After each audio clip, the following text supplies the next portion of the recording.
Hello mga ka-travels! Sa likod ko ngayon ay ang Washington Monument, isa sa pinakakilalang landmark dito sa Washington DC.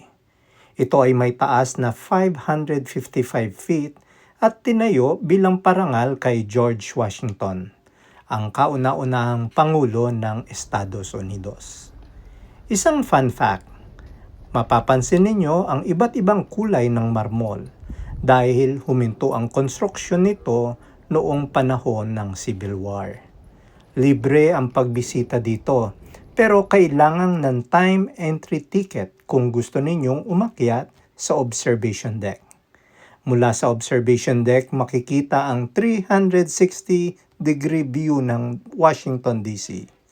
Kabilang ang Lincoln Memorial, ang US Capitol kasama ang mga museum nito, at ang White House. Kaya kung nasa DC kayo, huwag ninyong palampasin ang napakagandang lugar nito. Hanggang sa muli mga ka-travels!